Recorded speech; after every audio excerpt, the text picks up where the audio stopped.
Tom Curran's Patriots Talk Podcast. Hello, New England Patriots fans and people who like football in general. Quite a day down at Gillette Stadium today. The Patriots and the Manders got after it in a joint practice. And when I say got after it, I mean got after it. There was one squabble and one fracas, which caused much ballyhoo. Phil Perry will join us in a minute, but before we get to Phil, let's hear from Drake May about this fracas. Your coach is in the pile. Your coach gets a cut on his right. Yeah. What's that say about him?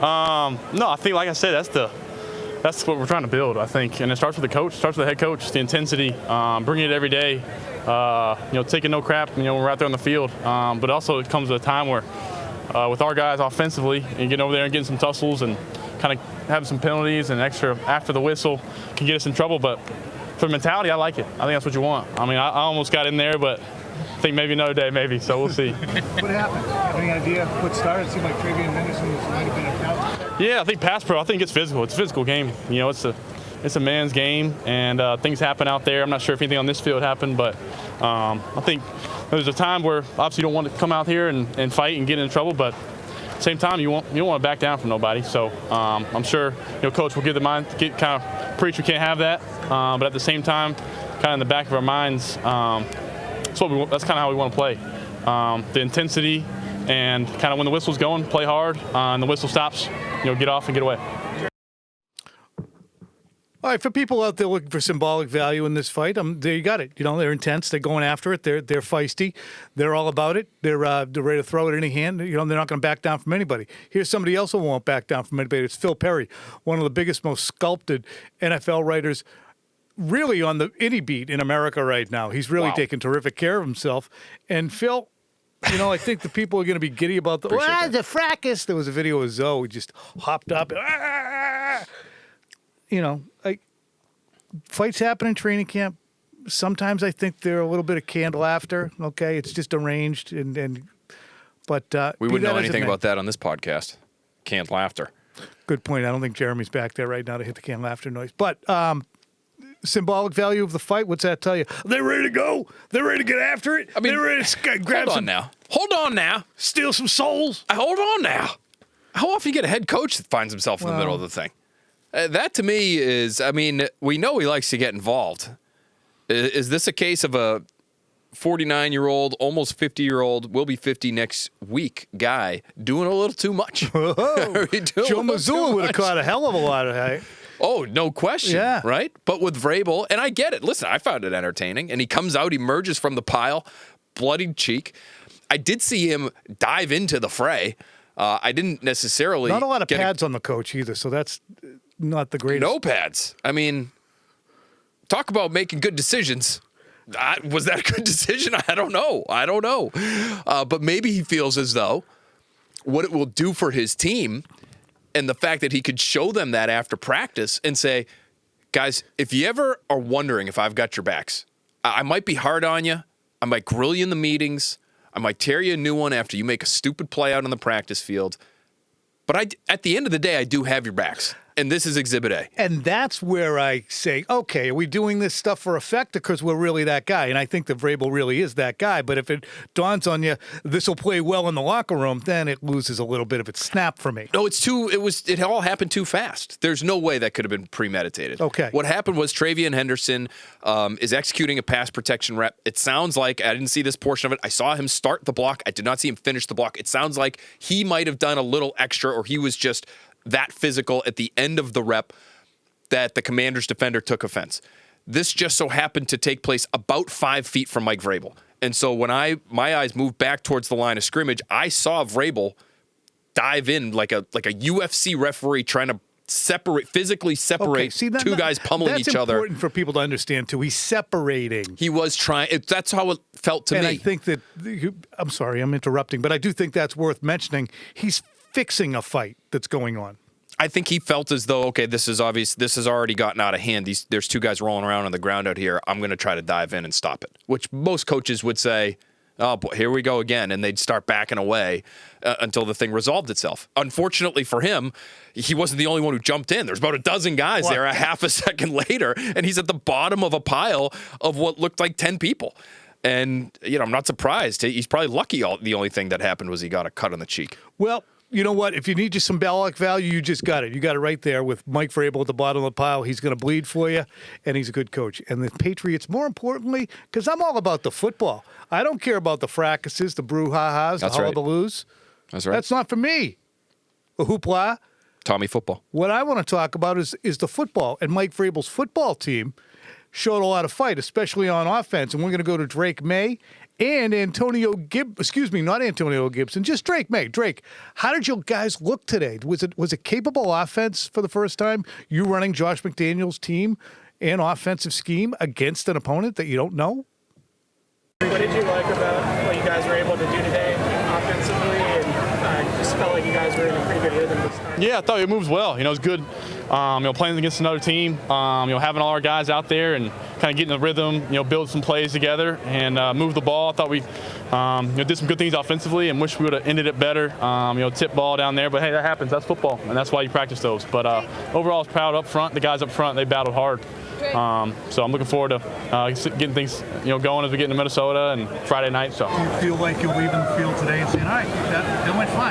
Yeah, it looked like some football out there against a different team, and felt good to kind of get our operation done against somebody else. And we did some no huddle that I thought went well. So it was good for us to learn from it, watch it, and kind of just build off it. Phil, as I said, first chance to watch Drake Maye run the Josh McDaniels offense. We're comparing so frequently to last year and the year before with Bill O'Brien, the year before that with Matt Patricia. It was really just stunted at all times, steamrolling by whatever opponent they would see in the preseason joint practices. But today, I don't want to start doing cartwheels all over the place because they look competent, but they looked a little more than competent. They look kind of good.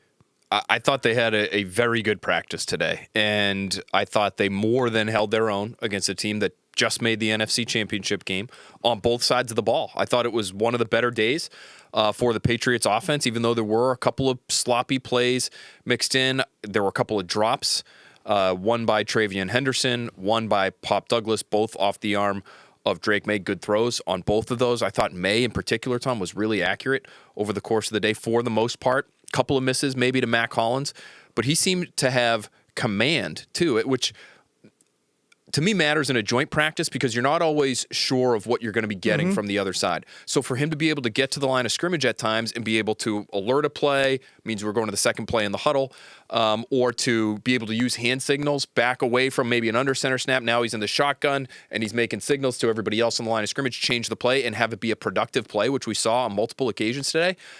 That to me is a sign of real growth. And just, again, we get this rare opportunity to compare two young, I think, very talented quarterbacks go, side by each on adjacent practice fields. Daniels might have been more efficient. To me, he gets the ball up very quickly, but everything was in the short to intermediate area. Again, no Terry McLaurin. They're dealing with some limited weaponry right there in Washington right now, too. But Drake Maye and the Patriots were, in my opinion, better at pushing the ball down the field, and I would say they had more highlight plays while remaining relatively efficient than Washington did. So that, to me, is a little bit of a surprise, given how good Daniels in that offense was last year in Washington. Before we get to all the numbers that Phil compiled, I just want to make note of the fact that Phil is mentioning the changing of the plays and the alerts. It must have felt so liberating to Maye, and I'm not going to ask him this because it's going to spend too much time besmirching the fine name of Alex Van Pelt, but it must feel good to be able to go to the line, switch a play, have a belief that guys are going to be where they're supposed to be, and that what you're switching to is going to create openings. I mean, there were open throws to Hunter Henry, open throws to Pop Douglas, open throws to Diggs, Antonio Gibson on Mac a very Hollins. well-orchestrated screen, Mac Hollins, who we're going to get to too. But the scheme that Josh McDaniels is implementing, you guys all know it. It's really good. It does uncover people if you run it correctly, and it seems like Drake Maye is finding those. It must have been a relief to him to see, like, there were easy throws out there. I mean, guys were covered, but their guy would have a step, at full speed, crossing the field, and all it was is put out in front of Pop, and he's going to catch it. And on those plays, those crossers, they can be at times a little longer developing. And so I do give the Patriots offensive line credit for being able to hold up for the most part in protection. I thought it was, a little bit up and down, and maybe we'll get more into the day of Will Campbell, but just a couple of context items when it comes to the offensive line. Morgan Moses didn't practice today. He was out there for the very beginning of practice, but didn't do anything in the 11-on-11s. So you had Demontre Jacobs at first, and then a lot of Marcus Bryant as the starting right tackle. He's the 7th-round rookie out of Missouri. It didn't go great for him at times. So, call for what it is. Their tackle depth, we talked about it on the podcast before, to me is an issue. But for them to hold up as well as they did with a second string and then a third string right tackle on the field quite a bit. They also had Garrett Bradbury out for a little while and Ben Brown in. So it's some moving and shaking on the offensive line. And still, I thought they held up relatively well. I had 3 sacks on the day for the Patriots starters.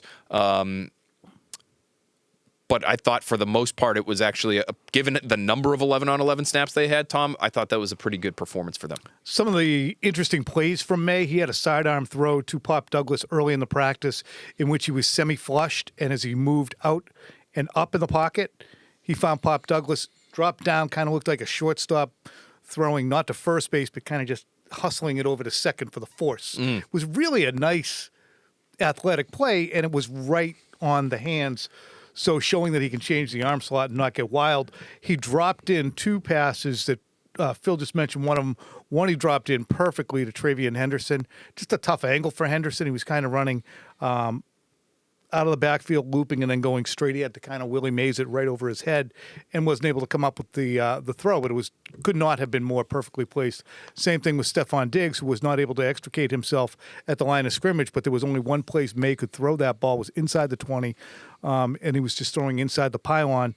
And the ball was there. Diggs just couldn't come up with it. That was a play that Matt Collins did indeed come up with, and I think that was from Maye, or was it from Dobbs? Yeah, but he had 2, I thought, really good connections with Matt Collins. One was sort of a corner route, sort of more in the middle of the field, but again, a guy running open, understanding the coverage. Good call from Josh McDaniels, good throw from Drake Maye, and then there was another where Drake Maye was on the move, rolling right. This might be the one you're talking about. And Matt Collins is along the back end line, and he fires at, again, looking like a baseball player, looks like a shortstop on the run. Nice and easy, plenty of velocity to get it to Hollins in the back of the end zone. The throw you liked to Douglas early, that came in that hurry-up period. You heard Drake Maye talk about 2-minute. I thought he was really good in that. That was relatively early in the period. Again, I had a sack on the first snap coming off of Marcus Bryant, but he completed that throw to Pop Douglas. Then he completes the great throw to Douglas on the second play. Then you had the old Gronk play, which McDaniels ran 10,000 times while Gronk was here, where you pull the guard and you run play action. And so you get those linebackers to see the guard moving. Okay, we better suck up and play aggressively against the run. And then Hunter Henry, or Gronk at the time, sneaks right into that vacated area by that the linebacker had been and is wide open for a catch. They ran that play to Hunter Henry too.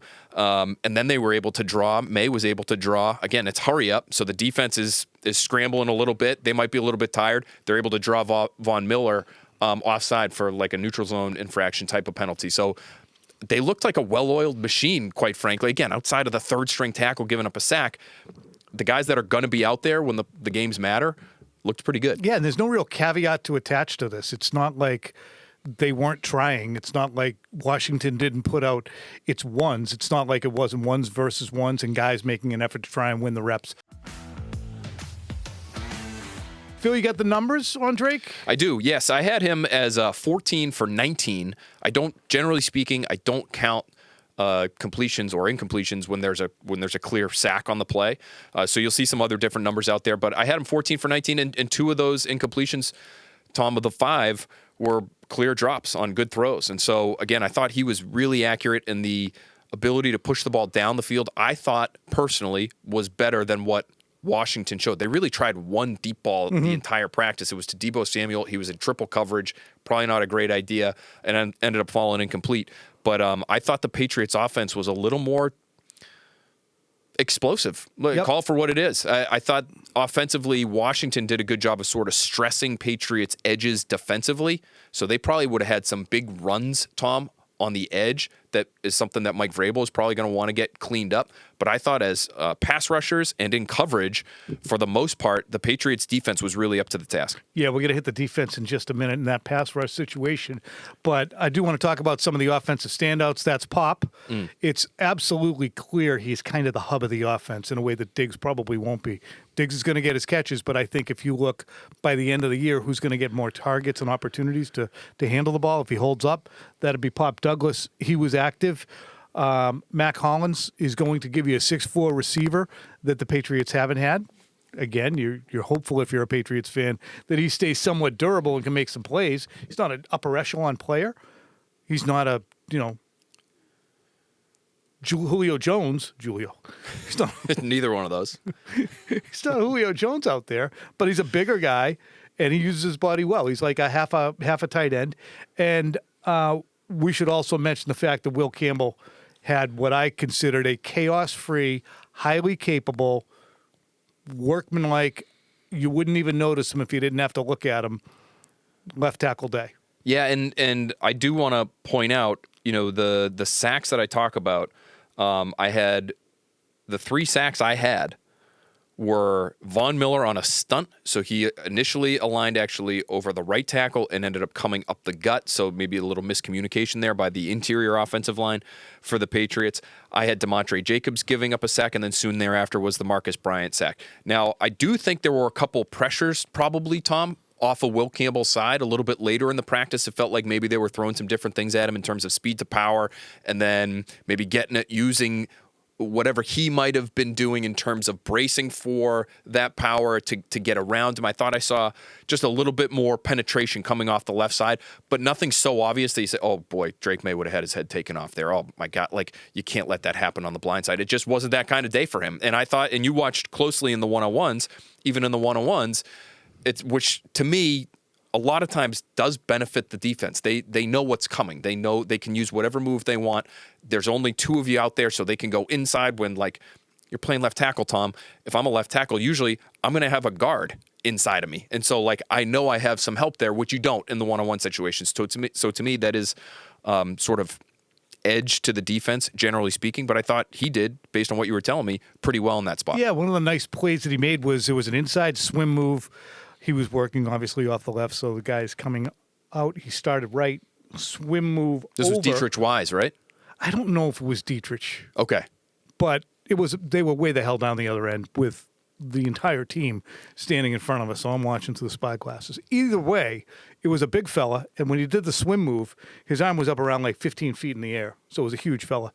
And sounds like Dietrich. He got inside him, and it looked like had he been able to keep his balance, he would have beaten Campbell. But this is the only reason I'm going into detail. There was a counter move that Campbell was able to adjust to and pushed him directly into the ground and basically sat on him and made him eat white turds. Stepbrothers. So it was a win for him. So that was a good play. It was good development. So those of you who are very concerned about arm length, and I think we might have a Dietrich Wise bit of sound that we're not going to use, but it might be kicking around. He's like, I don't care about arm length. The kid's good. So that's good news for you guys, okay? You can sleep a little bit more easily. I did ask Wise about him, and he did acknowledge that they went against each other in the one-on-one. So I don't know if it was that particular rep or another. But he said, he uses his hands well. And he's a strong guy, and it sounds like they maybe had a conversation at some point, and Wise liked whatever it was that Campbell was asking him or telling him about his goals as a young player in the league. So I thought it was a good day, all in all. I even have a couple plays starred where I was watching Campbell closely, and it felt like his block in pass protection allowed Drake May a little bit of extra time. Like there was a throw very early to Austin Hooper. It was the 3rd play of 11 on 11s, and I just have a note that Campbell did a good job. It was a little bit of an elongated snap, and he just had a one-on-one with I think it was Frankie Louvu, who was their best pass rusher last year in Washington, and Drake May was able to sort of maneuver around inside the pocket, step up and make a good throw. So I thought it was a nice day for Will Campbell all in all. How did Wilson play next to him? I mean, it's so friggin' hard because the fields are just rocked with people, and great attendance, by the way, today too. But there's 2 teams with all their auxiliary personnel and onlookers, so it's hard to get a good angle. I'm focusing on Campbell. It's hard to watch kind of field level and see how Wilson's doing, but I thought he did fine. I did think that the sack from Von Miller, where he runs that game and he goes all the way from the defensive left edge up the gut, I did think that maybe Wilson, who was the left guard, so that's Wilson traveling a long way laterally before getting vertical to get into Drake May's space. I thought he might have been able to help out there. That's a communication thing more than a performance thing to me. I also saw him pull at one point, and he's clearly a very good athlete. He kind of got stuffed in the hole by Dietrich Wise. So Dietrich Wise, obviously, we know is a big physical guy, not afraid to play the run. So, that power as a run blocker is something, to me, worth watching. He's a relatively young guy still, Jared Wilson, not just because he's a rookie, even came out a little bit early. So, if they want to be this downhill run team and they're going to get him on the move, does he have enough sand in his pants to be able to move bodies at the line of scrimmage? I think that's a fair question. But I did not notice a whole lot of chaos and hell and fury coming from the Commanders' side of the line of scrimmage through Wilson into the Patriots' backfield. Speaking of a gentleman who has a pair of pants with some sand in them, Christian Barmore had a good day. Barmore is a factor. And it's interesting because I believe it was either with Kay Adams or our friend Kay Adams or on the Bussin' with the Boys where they do all kinds of bussing that Mike Vrabel mentioned the two key guys on this team to him who really have to have great years are Christian Barmore and Drake May. Those are catalysts. How did Barmore look to you? I thought this was his best practice of the summer. He's been pretty limited at times, Tom, as they're kind of slowly working him back after everything that happened to him last year. But I've got, Jayden Daniels' second set of 11-on-11s, second snap. He just destroyed the poor center on the play and cast him aside, and he was right in Jayden Daniels' kitchen as soon as the ball was snapped. And I think as fast as Daniels is, he was in the backfield so quickly. I gave him credit for the sack and being able to accomplish that there. And then in the one-on-ones, I thought he was excellent. He had a couple of very dominant wins. Now, the Commanders are missing some people on their offensive line too. Brandon Coleman, who was their left tackle last year, now they have Laramie Tunsil. Coleman's supposed to be the left guard. Holy crap, though! Laramie Tunsil was a friggin' beast today. Laramie Tunsil was very good. I had him pancaking Keon White, which is no easy task during the during the one-on-one period of practice. So anyway, they have some backups on the offensive line. So I guess we take some of the victories with a grain of salt. I did track all of the Patriots pass rushers one-on-ones against the Commanders' offensive line, and I miscounted a little earlier if you saw the quick and dirty practice wrap right after practice that Tom and I did at Gillette Stadium. The final tally is 15-11. I had the Patriots defenders winning that period of practice. So again, we talked about the offense performed well. I think the defense, especially up front, they look solid too. And Tom, I feel like every practice you or I say to each other, boy, that Kairos Tonga is like just an immovable human being, isn't he? Huge. In the one-on-ones, he doesn't have a ton of pass rush moves. He's not a pass rush guy by trade, but he is so powerful. He just gets under people's pads and just drives them straight back into wherever the quarterback would be. So I count those as wins when you are on. It literally looks like you're on skates. Yes. You have no control over what's happening. You're getting thrown around out there. It's like a giant stack of manhole covers.